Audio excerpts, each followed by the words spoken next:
Satgas Operasi Damai Kartens 2026 berhasil mengamankan 5 orang yang diduga sebagai simpatisan sekaligus pemasok logistik dan amunisi bagi kelompok kriminal bersenjata pimpinan Aibon Kogoya di Kabupaten Nabire.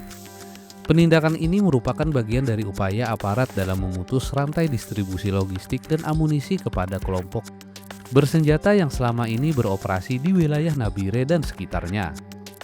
Kepala Satgas Humas Operasi Damai Kartens 2026 Kombes Pol Yusuf Sutejo menjelaskan, tim terlebih dahulu mengamankan 2 orang berinisial PW alias PM dan PNW pada Selasa 10 Maret 2026 yang diduga terlibat dalam jalur distribusi logistik kepada kelompok Aibon Kogoya. Dari hasil pengembangan, aparat kembali mengamankan 2 orang lainnya, yakni YW dan LW, yang kedapatan melintas menggunakan sepeda motor saat hendak mengantarkan bahan makanan kepada kelompok tersebut. Dari tangan keduanya, aparat turut menyita sejumlah barang bukti, termasuk telepon genggam, identitas diri, perlengkapan pribadi, serta 1 unit sepeda motor.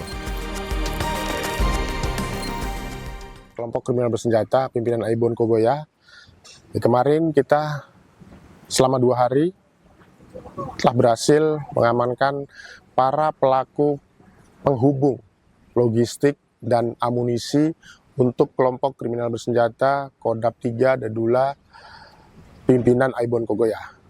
Jadi mereka berlima itu adalah PWya alias PA Mirip, Peniel Weya, Joshua Walker, Lakinus Walker alias Kaskado, dan Desen alias Lesinu Agimbau. Jadi melalui proses yang panjang, identifikasi, serta pendidikan yang intensif, kelima orang ini dapat kita amankan. Kami Satgas Operasi Damai Kartens tentunya berkomitmen untuk bekerja secara profesional, transparan, dan akuntabel.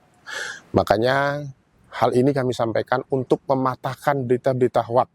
Menyampaikan kemarin kalau aparat mengamankan 5 orang di Nabire tanpa ada administrasi dan surat perintah yang jelas.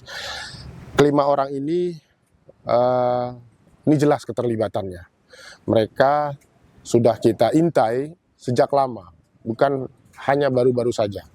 Ya, dari jaringan yang kita dapat, baik intelijen maupun dari Yumin serta Saikin, itu kita akhirnya berhasil mengambil kesimpulan bahwa kelima pelaku ini memang terlibat dan sudah melalui proses pemeriksaan dan penyidikan yang cukup intensif.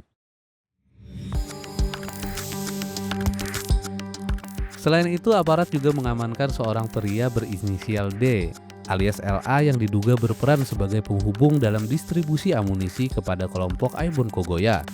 Dari hasil pemeriksaan awal, yang bersangkutan mengaku pernah menjual sekitar 100 butir amunisi kepada seorang pria berinisial SP.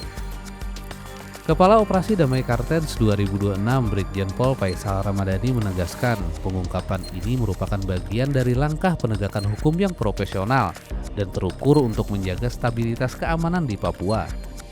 Saat ini kelima orang tersebut masih menjalani pemeriksaan di Polres Nabire guna pengembangan lebih lanjut. Dari Satgas Humas Operasi Damai Kartens 2026 melaporkan untuk Polri TV.